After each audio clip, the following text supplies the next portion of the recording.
తెలుగు వారి #1 choice Telugu matrimony. నాకు ప్రాణహాని ఉందన్న సిఐ నాగరాజు వివరాల్లోకి వెళ్ళినట్లయితే ఏదైతే కృష్ణలంక ఎపిసోడ్ సాయి కృష్ణ లాకప్ డెత్కి సంబంధించిన ఉదంతం ఉందో దీనికి సంబంధించి ఒక సంచలనమైన విషయం సిఐ నాగరాజు చెప్పడం జరిగింది. ఏదైతే ఈ కేసుకు సంబంధించిన ఎపిసోడ్లో ఈరోజు ఆయన్ని వర్చువల్గా న్యాయమూర్తి ముందట హాజరుపరిచారు. ఈ క్రమంలో ఆయన చెప్పిన విషయాలు కనుక వింటే చాలా షాక్ అవుతాం. ప్రధానంగా ఆయన్ని సిట్ అధికారులు నేరాన్ని ఒప్పుకో అని చెప్పేసి బలవంతం చేస్తున్నారట. ఏంటిది? ఆయన బలవంతాన ఒప్పుకోమని చెప్పేసి ఎందుకు అంటున్నారు అర్థం కాల. తర్వాత నాకు ప్రాణహాని ఉంది, ఆల్రెడీ గతంలో నన్ను ఎప్పుడైతే అరెస్ట్ చేశారో అప్పుడు విచారణ సందర్భంగా అన్ని అంశాలు సిట్ అధికారులకు చెప్పాను. అయినా సరే మరలా పోలీస్ కస్టడీకి అడుగుతున్నారు 12 రోజుల పాటు. సో ఆ పోలీస్ కస్టడీకి అప్పగిస్తే నన్ను బ్రతకనివ్వరు, నాకు ప్రాణహాని ఉంది అని చెప్పేసి అంటున్నారు. అంటే అసలు ఏం జరుగుతుంది ఇక్కడ?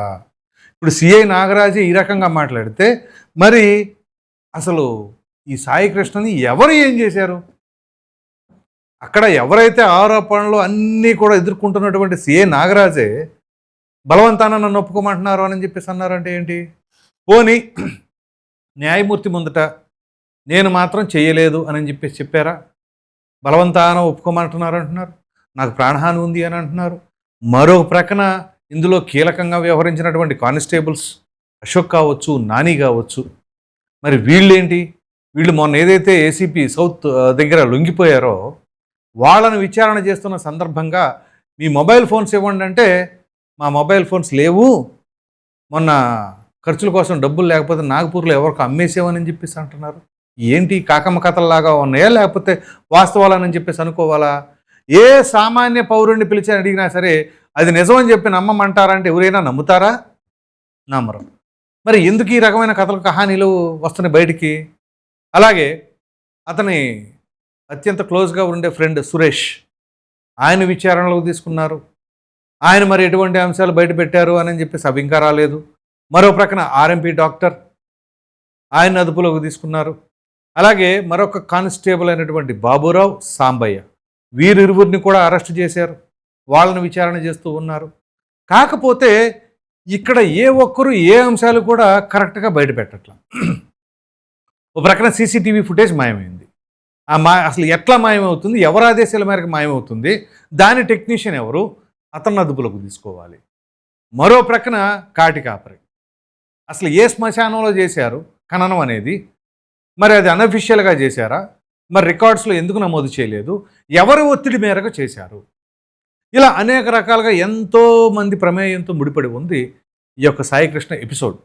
నేను ఎపిసోడ్ అని ఎందుకు వాడుతున్నానంటే కరెక్ట్గా నిర్ధారించలేకపోతున్నాను ఇప్పటికీ ఏ విషయాన్ని. ఎప్పుడో మే 6వ తేదీన 8వ తేదీన ఆయన అరెస్ట్ చేశారు. ఇప్పటి వరకు దానికి సంబంధించి క్లియర్ కట్గా ఏ ఒక్కరూ చెప్పలేని పరిస్థితి.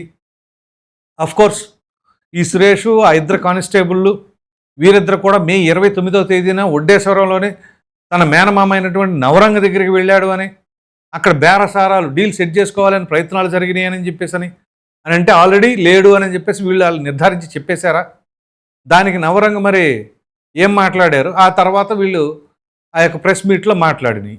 ఇలా అంతా కూడా కన్ఫ్యూషన్, గందరగోళం. ఈ గందరగోళానికి కారణం ఎవరు? పోనీ కృష్ణలంక పోలీస్ స్టేషన్ అనగానే ఎవరి హ్యాండ్ ఓవర్, ఎవరిది బాధ్యత? సిఐ నాగరాజుదే. మరి అటువంటప్పుడు సిఐ నాగరాజు నాకు తెలియదు, నన్ను బలవంతాన ఒప్పించాలి అనుకుంటున్నారు అని అంటే ఇంకెవరిని అదుపులోకి తీసుకోమంటారు? ఇది అటు చేసి ఎంత దూరం వెళుతుంది? లేకపోతే డైల్యూట్ చేయడానికి ఈ రకమైన ఎపిసోడ్ వాడుతున్నారా అనే అనుమానాలు కూడా తలెత్తుతూ ఉన్నాయి. అసలు అది పోయింది. ఇప్పుడు దానికి తగినట్టుగా ఈ క్రాంతి కుమార్ ఎవరో ఇంకొకరోడు సెల్ఫీ వీడియో రిలీజ్ చేశాడు కదా, నేను సిఐ నాగరాజ్ టార్చర్ భరాయించలేక సూసైడ్ చేసుకుంటున్నానని. మరి అతను మే నెలలో అనుకుంటా అతను సూసైడ్ చేసుకున్నది. అఫ్కోర్స్ మాజీ ముఖ్యమంత్రి జగన్మోహన్ రెడ్డి కూడా అక్కడికి పరామర్శకు వెళ్ళబోతున్నారట. అయితే మరి అది వాస్తవం కాదా? ఇప్పుడు దీనికి సిఐ నాగరాజు కారణం కాకపోతే ఒకవేళ ఇది సాయి కృష్ణ ఎపిసోడ్లో మరి క్రాంతి కుమార్ దానికైతే సిఐ నాగరాజే కదా కారణం. మరి అటువంటిప్పుడు క్రాంతి కుమార్కి సిఐ నాగరాజు కారణమైనప్పుడు సాయి కృష్ణ కారణం ఎవరై ఉంటారు? ఇంకా వేరే ఏదైనా అదర్ ఆప్షన్ ఉందా?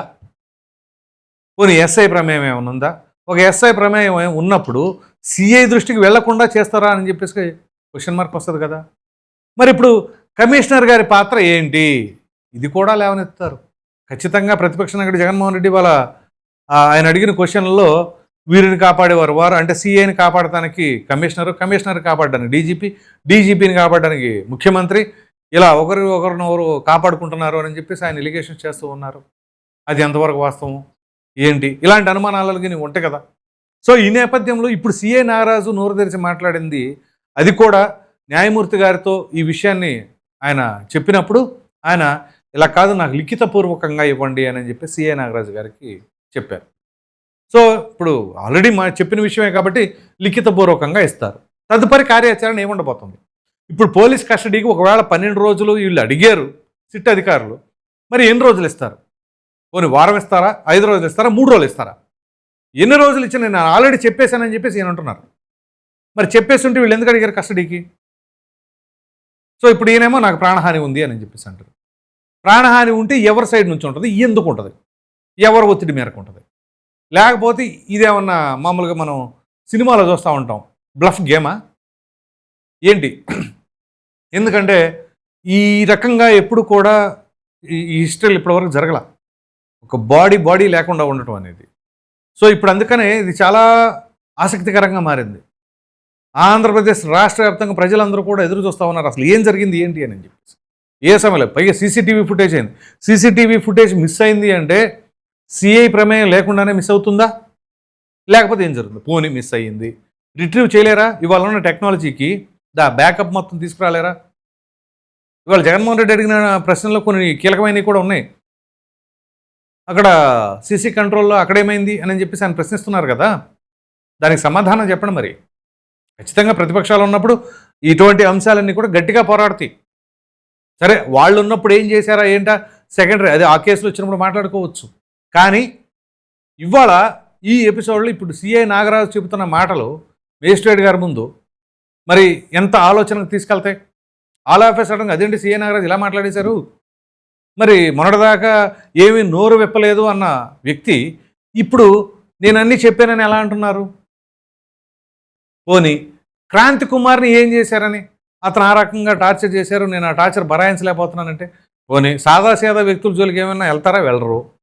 వీళ్ళు రౌడీ షీటర్లు, వీళ్ళు ఎన్ని వేదనలకు గురి చేశారు సామాన్యుల్ని. ఇప్పుడు సాయి కృష్ణ అదంటే ఖచ్చితంగా వీళ్ళు చట్టాన్ని చేతిలోకి తీసుకున్నారు అనుకోవచ్చు. మరి ఇతను క్రాంతి కుమార్ది చట్టాన్ని చేతుల్లోకి తీసుకోలేదే. అఫ్కోర్స్ 3rd డిగ్రీ ఉపయోగించవచ్చు, రౌడీ షీటర్ పైన 3rd డిగ్రీ ఉపయోగించడం అనేది మరి కరెక్ట్ అంటారా, సమర్థిస్తారా, కాదంటారా?